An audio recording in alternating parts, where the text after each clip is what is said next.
À présent, on va voir les conversions de volume. Donc pour les conversions de volume, je fais quand même volume, pour qu'on sache pourquoi on a des tableaux à triple colonne. Donc on a des tableaux à triple colonne puisqu'on est à la puissance 3. Parce que je vous rappelle que pour un volume, on va avoir une grandeur dans un sens, grandeur sur un deuxième axe.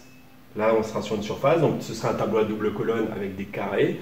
Par contre, pour le volume, on rajoute encore un troisième axe pour arriver du coup au cube. Et c'est pour ça qu'il nous faut 3 colonnes, puisqu'il va falloir changer d'un multiple à un sous-multiple. Il va falloir à chaque fois faire le changement selon les 3 directions. Et du coup, c'est pour ça que ça va multiplier par 3 nos colonnes. Donc, pour convertir aussi, on va pouvoir avoir des unités en cubes, donc des mètres cubes, décimètres cubes, centimètres cubes pour la plupart du temps. Mais on va pouvoir aussi travailler avec les litres. Donc pour ça, il va falloir connaître par cœur que 1 litre,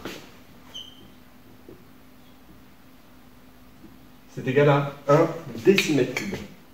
Alors, on peut se représenter, quand 1 litre d'eau, ça peut correspondre à une bouteille, et ça peut bien faire donc 1 décimètre, 10 cm sur 10 cm sur 10 cm, c'est à peu près ce qu'on est capable de boire avec une bouteille d'eau. Donc c'est pour ça, réfléchissez aussi un petit peu en termes de consistance réelle pour vous souvenir de ça. Donc 1 litre, 1 décimètre cube.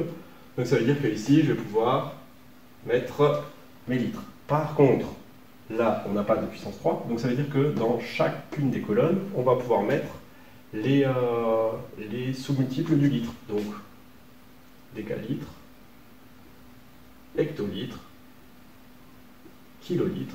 Et quand on va sur quelque chose de plus petit, donc décilitre, centilitres, millilitres. Et du coup, on voit que 1 cm3 est égal à 1 millilitre. Donc voilà, déjà pour pouvoir passer de litres à des sous-multiples de mètres au cube. Donc ensuite, comment remplir notre tableau? Comme avant, la seule chose, c'est que l'unité, quand on a une grandeur au cube, donc par exemple, on va prendre, qu'est-ce qu'on va pouvoir prendre comme grandeur 32,56 décimètres cubes. Ça veut dire que cette fois-ci, l'unité, ici, elle se trouve forcément à droite, entièrement à droite, de notre colonne décimètre cube. Donc par exemple ici, le 2 sera à ce niveau-là.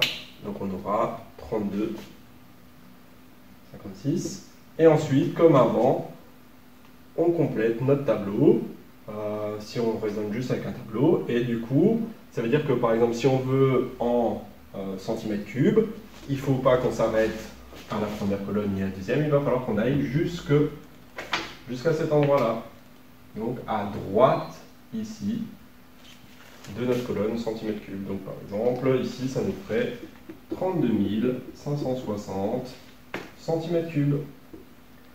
Pour faire la lecture en litres, exactement comme d'habitude, on met juste l'unité dans la bonne et la virgule au bon endroit, donc à droite de notre unité qu'on désire. Donc par exemple ici, en centilitres, on aurait 3256, puisqu'on voudrait la virgule à droite de la colonne centilitres. Donc vous voyez 3256 centilitres, comme ça vous avez un exemple. Si vous voulez utiliser les puissances de 10 pour convertir les unités comme ça au cube, donc on va prendre l'exemple pour 1 décimètre cube, ça va être égal à, on a vu que 1 décimètre, c'était égal à 10 puissance moins 1 mètre. Donc ça veut dire que pour passer au cube, ce que je vais faire, c'est je passe toute la grandeur au cube. Donc 1 décimètre cube, ça va être égal à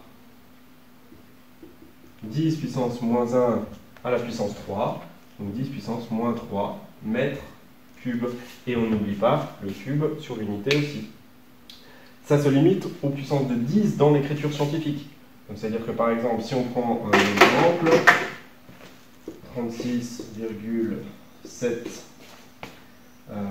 décimètres cubes, exprimé en mètres cubes, ça va faire 36,7 fois 10 exposant moins 3 mètres cubes. À mettre ensuite en écriture scientifique, parce que là, je rappelle, il n'est pas sous forme d'écriture scientifique, puisqu'on a deux chiffres avant la virgule. Mais nous, ce qui nous intéresse dans cette partie-là, c'est la conversion. Pour tout ce qui est surface, à la place d'avoir 3 colonnes, on en aura 2, mais le principe est exactement le même. Toutes ces conversions, ce sont des bases à connaître et à travailler. Sans ça, vous allez perdre énormément de points, que ce soit dans votre préparation au bac, quelle que soit la filière que vous allez choisir. Et je pense que savoir convertir, ça pourra toujours être utile dans votre vie future, même si vous ne faites pas de physique. Donc, vraiment, travaillez ces conversions.